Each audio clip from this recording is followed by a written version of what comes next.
Skull and Bones, the first in a history video game branded as quadruple A by the Ubisoft CEO, because they think they are so smart and people would buy into it. This game shouldn't even be a triple A title. It's ugly, it looks like a budget game from the early PlayStation 4 generation, and it's exclusively released on the new generation of console and PC. It's empty. There is literally nothing to do here, and the worst, it's boring. How do you take off from Assassin's Creed Black Flag and evolve into this? It just makes no sense. And that is not even all. This game plays like it was created for mobile phones. It places waiting times and restrictions that will only make you lose time if you want to progress. This game was in development hell for a long time because Ubisoft had to release it and they couldn't cancel it even if they wanted. Why? Because it was co-funded by Singaporean government. But let's start from the beginning. So there is a story mode in this game, kinda. You are a new captain and you get fished out of the water after your ship went down. Don't mind that it actually makes no sense because two random NPCs fish you out of the water and all of a sudden you are treated as captain, even though you weren't the captain of the destroyed ship. So the game makes you go in from yellow marker to the next yellow marker to progress through story mode. And at the end of the mission, you will just talk with the captain who gives you these missions, poorly animated cutscenes thrown together at the last minute just to have some sort of a story mode, and that's it. Outside of the main missions, you also have contracts that you can pick up from other NPCs, and everything requires from you exactly the same things. Go here, destroy this ship, come back. Go here, kill the beast, go back. Or go here, pick this up and go back, take this, take it to the place of destination, and there is the one more. You have a poorly drawn map to find a buried treasure, and these treasures are always in the places that you can dock at. You are going on your foot and you don't even have to search for the place that is drawn next to the map. You will just have this glowing orangey thing in the middle, and this is the place. When you press Y or triangle, you get short animation. You found the treasure, that's all. And if you hope there is a PvP, it's only through world events or contracts. There is no PvP in the open. There is no dedicated mode to PvP. The entire time it's basically you versus the AI enemies. There is nothing interesting if it comes to the missions, because as history of live service games have taught us, they will have to generate more contracts for you to complete as the game goes forward with new seasons, and it's more efficient and almost costless to just create the same things.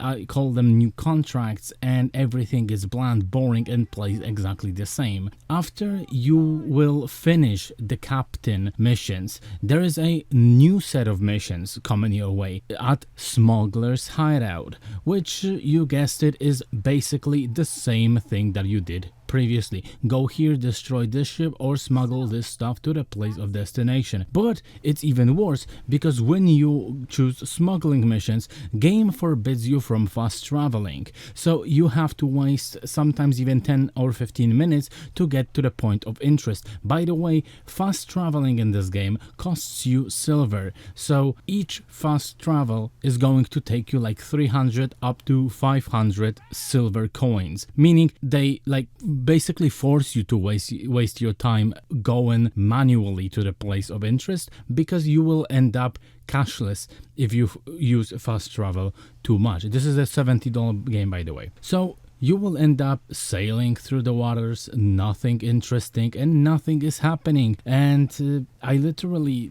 a few times put down my controller on the desk and started browsing YouTube. If it comes to Smuggler's Hideout, I love how they tell you that you have to pay one-time small donation to get the access to the hideout, and they will not tell you how much silver you need. So when when I was low on money, they presented me with, I can't pay. But they didn't show me how much money I need. I had to go out, sell a bunch of stuff, and when I came back with 3,000 coins, they finally allowed me to accept, and only then they show me how much silver I have to pay, which is 2500, which is mind-boggling that they wouldn't show you the price. People who made this game don't seem to have a brain. Why the hell wouldn't you show me how much silver I need? Let's go to the gameplay. What's the gameplay of this game? Well, you have a ship and you sail. That's it.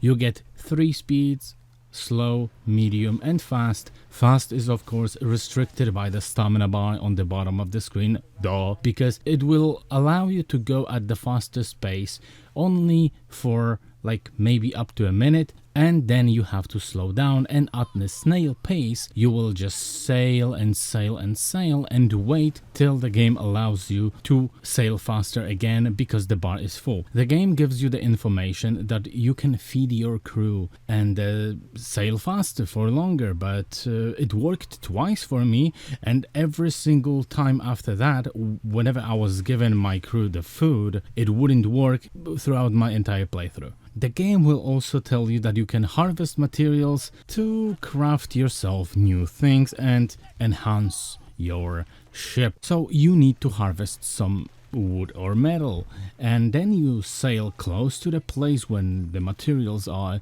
and to harvest it turned this fucking mini game where you have to click the button when the saw or pickaxe is going to be in green spot or yellow. The green will only give you 1 time additional resources if you strike it 3 times in a row. And what do you do with the raw materials? You pay silver to make them usable materials. You go to this woman that will always say the same fucking line as you walk away from her about the pirates bragging about the ship size, and it's about how you use it. Very fucking clever. She will make you wait, as it is a mobile game, till the materials are ready. First time I saw this, I was like in a motherfucking shock. It's $70 game that forces you to wait. Seconds, minutes, doesn't matter, just like a free mobile games do. This game doesn't even let you to pay to skip the timer, to skip the wait. The mobile games at least give you this option. It is to get money from you. This game just does it for fun. You just have to place it and wait because the game wants you to wait. This is a $70 game. Maybe they are going to introduce some transaction that will allow you to pay real money to skip the timer for the future. To craft anything, you will also need a blueprint. Some blueprints are you can buy on the pirate island, but other in a different places. Game will also tell you the clues with like there is no like normal exploration. Oh, I found this blueprint, so I may build this right now. No, the game will tell you this blueprint can be bought from this person in this area, and that's basically the entire game. This is also the way that the game logs progression because like to build a better ship, to stand a chance against higher level enemies, you have to either grind contracts to get the blueprint to build the ship, or you may sail to East Indies to buy the blueprint from some vendor. Sailing to East Indies is going to take you like 15 to 20 minutes. If you don't have fast travel unlocked in this region. All ships are higher level than you, but you can manage and to go there and buy the blueprint. As for contracts, sometimes one contract is going to like make you take 30 planks from this place to some vendor outside of your area. So searching for trees to get these planks took me 50 minutes. And then you have to pay to make these logs into the planks, which is funny, 5 logs equals 1 plank. So that makes no sense, but okay. And if you think that you can fulfill this contract over time and when you are going to be ready, then you can deliver the planks. Some of the contracts are timed for 24 hours, especially the ones you take from the board, so you have to fulfill them now. The blueprints also make no fucking sense, because when you buy the blueprint, you can craft the things, obviously. But you have to buy the blueprint from the dude that crafts things for you. Meaning, you have to go to him, buy the blueprint from him, and then you can make him craft you these things. He has a fucking blueprint. Why I have to buy the blueprint from him to make him craft me the things if he has the blueprint? Makes no goddamn sense. So if you buy it, you can make him craft it. And if it comes to leveling system, your character, you are leveling. You reach different ranks that unlock new things that you can buy and craft, and your ship has a separate level from your level that you can actually equip with additional things like, I don't know, some armor, some new cannons and stuff like this that you have to find blueprints to create to reach certain level. So the ship has a separate level, you have a separate level. It creates a big mess because you have to focus on leveling two things instead of one, and your ship is leveling by upgrades and you are leveling by fulfilling contracts and wrecking the AI enemy ships. The rest of the game, fighting the enemy ships is also boring and underwhelming. If you count on something like Black Flag or Assassin's Creed Rogue, or for some reason Sea of Thieves, don't. This game turns into straight up shooter game where you just spam attacks as soon as they are ready, and it resembles more Call of Duty than any pirate game that you know and love. It makes things even more stupid when you find out that there are actually healing ships in the game. So I wanted to play a pirate game, and when fighting a boss, I have this ship next to him with a cross on it, and you have to take out this ship in the first place because this ship shoots healing bombs onto the other friendly to his ships and healing them in total.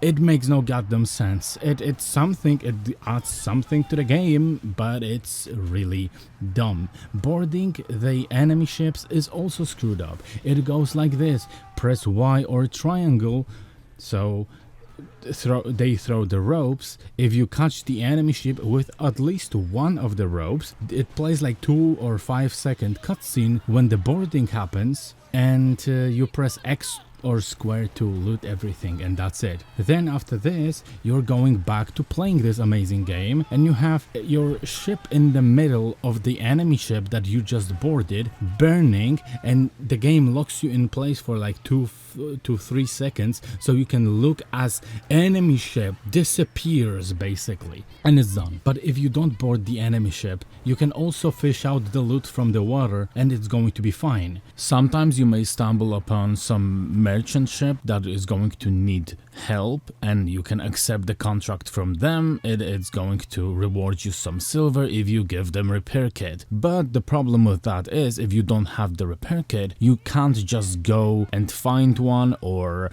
buy one. No, you have to do it here because it's going to cancel your contracts, which actually makes no sense. The game gives you information that you left the crew of the merchant ship alone and they are strangled, and game over basically for this contract. And you may also hop into some smaller boat with spears and hunt the sharks, hammerheads and other stuff like this. It is going to give you resources to cook food for your crew, but as I mentioned previously, at some point the meals that I was given to my crew weren't working for me anymore. I wasn't getting any additional stamina. It was just like I'm wasting my resources. You may also plunder the settlements in the game. There's that. There's a small area that the game highlights, and you have to stay in it, destroy the defenses of the settlement and the ships that come into your way. And there are a few waves. You can fulfill a few waves and just fuck off, or you can just fulfill the entire settlement plunder. One thing that is worth also mentioning, the game sets you out to plunder the settlement in your under-leveled ship, and then 2 missions later, then they give you like overpowered ship to plunder the settlement on easy mode. Instead of doing the easy mode first, they actually put you in the high waters, and then they give you the easy mode right after that. Like, I don't know who constructed this game, but very smart, Ubisoft. Funny thing that is also worth mentioning, the game for some reason treats quest board as a NPC in the game. There is an achievement that tells you to talk with 20 NPCs in the game, and I had 19 done, and I walk to the quest board. I look at the quest board and I get the achievement because the game is so bare bones and there's so little of NPCs that they actually treat a quest board as an additional NPC that you talk to. And also, sometimes you are going to be defeated by the enemy ships, and as the game is online only, it is going to make you go to pick up your resources that you lost in the fight at this moment, because if you for some reason would like to get yourself a break, you cannot pause the game because it's online only, meaning you have to take care of something after you lost in the middle of the ocean. The game is going to kick you out of the game, and when you are going to log back in, obviously your resources are gone. You cannot pick them up anymore because you cannot even take the break. You have to spend another 15 minutes to go to the place when you died and pick up them instantly, because if you just want to, I don't know, pause the game and, I don't know, get yourself some food or maybe glass of water, the game may actually kick you out for being inactive. Your character can also walk on land. If you dock, you can leave the ship, and its very clunky animation of running and walking will allow you to walk on land. It feels like it's thrown out at the last minute. There is a drift attached to walking, especially when you come with the contact with vendors. So as I'm not pressing anything on my controller, the character just walks into the desk for a second or two before the animation of the conversation triggers. The only thing I can give the credit to this game is you have 3 regions, and on all 3 regions you will find different materials in all these regions. So it's worth mentioning that the map is kinda small. It seems large because the ships are not fast, but when you go from point A to point B, it can take you like 30 minutes. But as you see the land and see the things that are on the map is really underwhelming, and it seems really small. Like, there is nothing to do on this map. It's small, and it gets even more boring because you are going to visit constantly the same places. There's only few places that you visit, so outside of the harvesting the materials for crafting. So and even when you are harvesting materials for crafting, you always harvest these things in the same places. So it gets even more boring because you constantly see the same things over and over again. You get Red Isles, coast of Africa, and East Indies, and the East Indies is probably the biggest region out of them all, and the problem is that there is nothing to do in East Indies. The region is riddled with small rocks and small islands that you can't set your foot on because there is no any like location that you can dock at. So it's basically like empty shell of a region that doesn't really offer anything, and that's it. Graphically, the game is ugly, looks like a AA game released on the beginning of the PlayStation 4 Xbox One generation. Faces look stiff and ugly. Your character always looks like shit. There is no matter what you are going to do, you can choose your body type, and the game will, instead showing you the whole character look in total, they will just zoom in your face and won't allow you to see the rest of the body until you accept the look. Skin textures also look horrendous. Everyone looks like they have some kind of skin condition. And you can also modify your look and look of your ship in the game, but all of the cosmetics that are actually available are shit.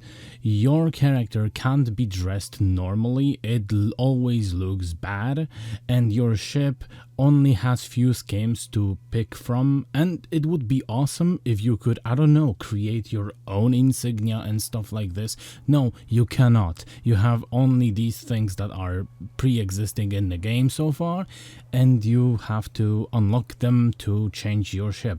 And every single color palette, every single like insignia on the mast, everything looks like shit. And if it comes to dressing your character, look at this. I picked up the normal full covering me shirt, and I still have this gray cloth under my shirt because they are so, I don't know, scared or something. And of course, a real cash shop. It's already present in the game, and by Ubisoft standards, it's not worth to buy anything, and everything also looks like trash, so there is that. And the bugs. Holy shit, the bugs in this game. It's an Ubisoft game after all. As I mentioned, the character running into the desk walls after you let go of the analog stick. Fine. But there was a moment when the game didn't allow me to interact with anything. Had to reset the game and get back into the game, which takes some time because connecting to the servers in this game actually takes some time. The ship that is a boss in the game, despite of me escaping from them and having the nation set to neutral, followed me through half of the map everywhere I went, which resulted in boss battle next to the pirate base, the main base in the game, where enemy ships were sailing into the safe zone there when the weapons are turned off. Shooting the enemy ship that was outside of the safe zone in this area ended up with pirate base nuking my ass because supposedly I broke the pirate's code. This message also will bother you for sometimes even 1-2 minutes when you start the game. There is going to constantly pop up on the screen, sometimes even 10-20 times in the row, and you cannot turn it off. Another one is this ship flamethrower, like not even touching me, and my ship is literally Lighting up like it's a motherfucking Christmas tree. After having a quest from smugglers, I am required to take a certain contract from the book, and as I took the contract from the book, the quest still says that I have to take this contract from the book. It didn't update. I had to manually set to the contract to track it on the screen, and the main quest would still say that I have to pick up the contract from the book. Everything works and looks worse than Black Flag, which is 10 years old game that released on PlayStation 3 and 360. If even storms are underwhelming and worse than they are in the Black Flag game, nothing about this game is exciting. And even if you want to use this game as some kind of thing to keep your hands busy when you are listening to the podcast, there are better games to take this spot. How long will people play this game when there is literally nothing to do and nothing feels exciting and there is nothing happening, nothing to look forward on the horizon? It's just funny that Ubisoft recently released a AA game that is a Prince of Persia: The Lost Crown, and it has 10 times more content than this piece of shit game called Skull and Bones that they charge $70 for and CEO called AAA.